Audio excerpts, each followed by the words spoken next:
All right. Thank you, Michael. Breaking overnight, 3 people are dead after a shooting in Jackson, Mississippi. This is what we know. It happened just before 9 last night at a pawn shop. Police say the victims are 3 men. 1 man owned the store and the other 2 victims were employees. Investigators say the store had been robbed earlier on Saturday and several items are missing.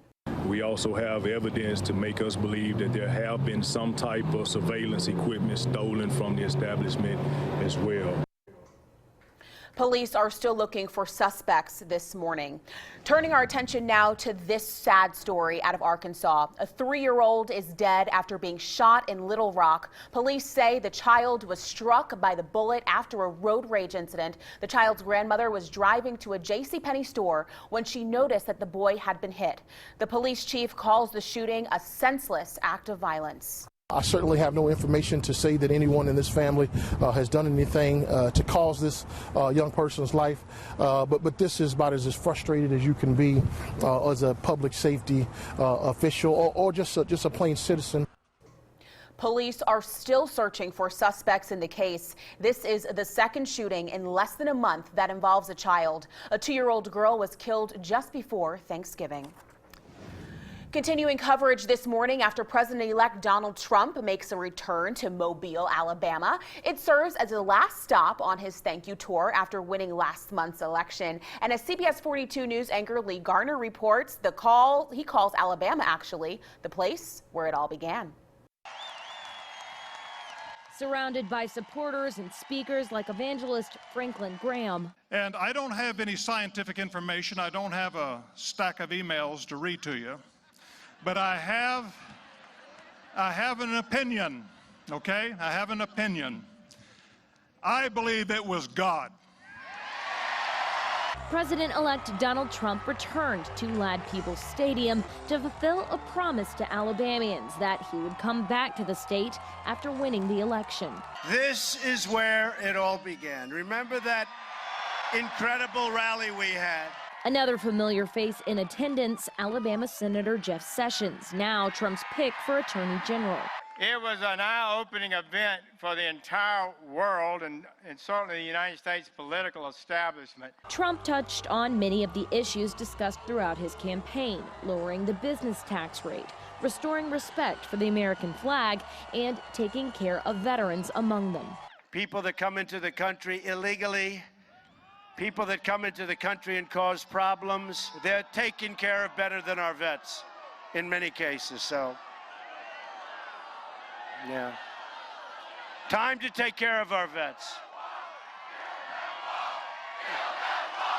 Do not worry. We are going to build the wall, okay? Don't worry.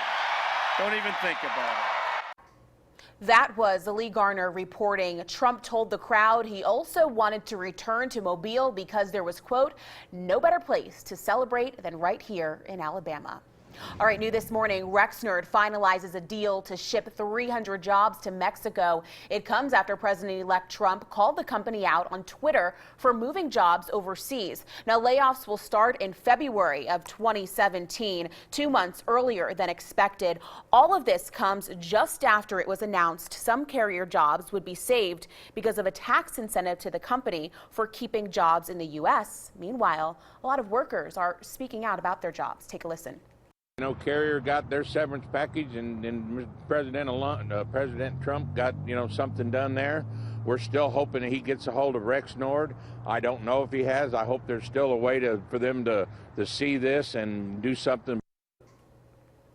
Zering will host a meeting today to discuss the severance deal at the Union Hall. It's the same union that represents carrier workers. Turning our attention now to this story a little bit closer to home. New this morning, a crash claims the life of a Warrior man. State troopers say 34-year-old Blake Steely died when the UTV that he was driving collided head-on with a Dodge Ram pickup truck. Troopers say Steely was not wearing a seatbelt at the time of the crash. We have learned that he died at UAB Hospital. The driver of the Ram is not hurt. Troopers say the crash happened yesterday afternoon on Red Hill School Road, just 12 miles west of Warrior. Well, meanwhile, a man is recovering after crashing his car Saturday in Birmingham. Police say the man was driving along Grants Mill Road when he lost control and crashed into a ravine. Police say he was driving too fast for the road conditions at the time, and the man walked away without any serious injuries. Speaking of less than ideal road conditions, I want you to take a very close look at this video. What you're seeing now is a snow emergency in Madison, Wisconsin. It was declared yesterday. We know drifting snow and low temperatures have city officials worried about snowplows' ability to keep the roads clear. Crews have been out and about on the roads around the clock trying to keep the streets clean before the frigid cold sets in. Officials are asking drivers to stay home instead of braving the chill. Definitely keep people safe. Well, new this morning, family, friends, and several U.S. officials come together to remember the life of John Glenn. The astronaut and former senator died earlier this month at the age of 95. A procession made its way from the Ohio State House to an auditorium at Ohio State University. There he was remembered by the community, including Vice President Joe Biden. John was one of the happiest people I ever knew. No, think about it.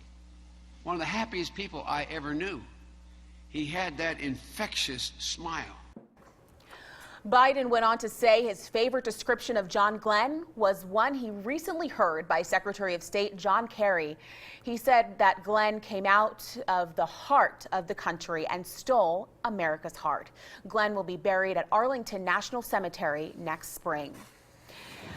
Well, some disappointing news on Alabama's unemployment rate that we have to report on this morning. Numbers rose slightly last month to nearly 6%. That's up 0.2% from October's numbers. The state labor secretary says there are positive signs in the economy. More Alabamians are in the workforce now than at any other time in 2016.